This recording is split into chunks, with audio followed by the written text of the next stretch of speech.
வணக்கம் மக்களே, எல்லோரும் எப்படி இருக்கீங்க? நல்லா இருக்கீங்களா? இன்றைக்கி ஒரு சந்தோஷமான செய்தி சொல்ல போகிறேங்க. நாங்கள் வந்து நான்னு சொல்ல முடியாது, எங்கள் வீட்டுக்காரு ரொம்ப நாள் ஆசைப்பட்ட விஷயம் ஒன்று நடக்க போகுதுங்க. ஆமாங்க, கார் வாங்க போகிறோம். அது ரொம்ப ஹாப்பியாக இருக்குங்க. இந்த வீடியோ பார்க்குற உறவுகள் எல்லோரும் வாழ்த்துங்க, ஓகேவா? இந்த கார் வாங்குறதுக்கு ஒரு முக்கியமான காரணம் இருக்குங்க. நாங்கள் வந்து ரொம்ப வசதியானவங்களாம் இல்லை, சும்மா நடுத்தரமான குடும்பம்தான். இது எதுக்கு வாங்குகிறோன்னு பார்த்தீங்கன்னா, மாமா வந்து வாரம் வந்து மீன் எடுக்க போவாங்க. மீன் எடுக்க போகும்போது அந்த குளிர் காற்று அதெல்லாம் அவருக்கு வந்து ஒத்துக்க மாட்டேங்குது.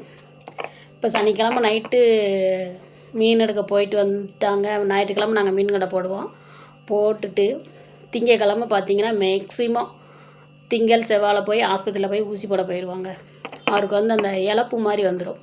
டஸ்ட் அலர்ஜி வேறு இருக்குது, இழப்பு மாதிரி வேறு வந்துடுங்க. அதனால் நாங்கள் போகிற டாக்டருமே வந்து சத்தம் போட்டார். எங்கள் வீட்டுக்காருக்கு பார்த்திங்கன்னா நுரையீரலில் ஓட்டை போட்டு நீர் எடுத்திருக்காங்க. அதனால் இவன் வந்து குளிருக்கு வந்து போகக்கூடாது, குளிர் வந்து இவனுக்கு வந்து சேராது அப்படின்னு சொல்லி டாக்டர் வந்து நிறைய டைம் என்னையும் அவரையுமே திட்டியிருக்காங்க.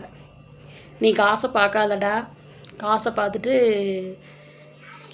உடம்ப கெடுத்துடாத அப்படின்னு சொல்லி நிறைய டைம் திட்டுவாங்க. நானே நினைப்பேன், இவர் ஊசி போட வந்தால் இவர் மேற்கொண்டு செலவு தான் இழுத்து விட்றாரு அப்படின்ட்டு. பிறகு நானும் யோசித்து பார்த்தேங்க. எப்படியும் ஹாஸ்பிட்டல் போனோம்னா வரத்துக்கு 1000 2000 காலி பண்ணிடுவோம். அவ்வளோதான் வரும். அதை போய் ஆஸ்பத்திரிக்கு கொடுத்துட்டு வந்துடுவோம். இவருக்கு வந்து அந்த மீன் பிஸ்னஸ் வந்து ரொம்ப பிடிச்சிருக்குங்க. அது என்ன முடியலைனாலும் அதை வந்து நிப்பாட்ட மாட்டார். காய்ச்சடிச்சா கூட எட்டையாபுரத்தில் போய் நான் ஊசி போட்டுட்டு போகிறேன் அப்படின்னு சொல்லிட்டு ஓடிடுவார். எனக்கு தான் இங்கே பயமாக இருக்கும், என்ன செய்கிறாரோ ஏன் செய்கிறாரோ அப்படின்ட்டு. அன்றைக்கி நைட்டு சனிக்கிழமை நைட்டு எனக்கு உறங்கவே 11 மணி ஆயிரும். உறக்கமே பிடிக்காது. எப்படி போயிட்டு எப்படி வராரோ என்னமோ அப்படின்ட்டு ஒரே யோசனையாகவே இருக்குங்க. அதனால் கடவுள் அருளால் கார் வாங்கியிருக்கோங்க. இன்னும் எடுக்கலை, எடுக்கும்போது கண்டிப்பாக நான் வீடியோ எடுத்து உங்களுக்கு போடுறேன்.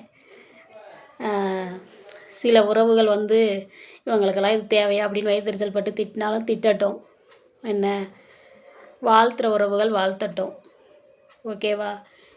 இந்த வீடியோ பார்க்குற உறவுகள் அனைவரும் எங்களுக்கு வந்து வாழ்த்து சொல்லணும்னு நான் ஆசைப்பட்றேன். சரிங்களா மக்களே? எனக்கு எல்லோரும் வாழ்த்து சொல்லணும். நாங்கள் வந்து இன்னும் வந்து அப்படியே படிப்படியாக உயர்ந்துகிட்டே போனோம் அப்படின்ட்டு இந்த வீடியோ பார்க்குற மக்கள் எல்லோரும் ஆசீர்வாதம் பண்ணணும் எங்களை. என்னை சப்ஸ்கிரைப் பண்ணவங்களுக்கு ரொம்ப ரொம்ப நன்றிங்க.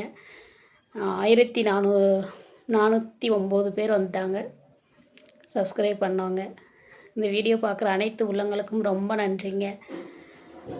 நாங்கள் வந்து மென்மேலும் வளர்ச்சி அடையணும் அப்படின்னு பார்க்குற உறவுகள் அனைவரும் வாழ்த்தணும்னு கேட்டுக்கிறேன். என் வீடியோ பிடிக்குன்னா லைக் போடுங்க, ஓகே உறவுகளா? ஓகே, பாய்.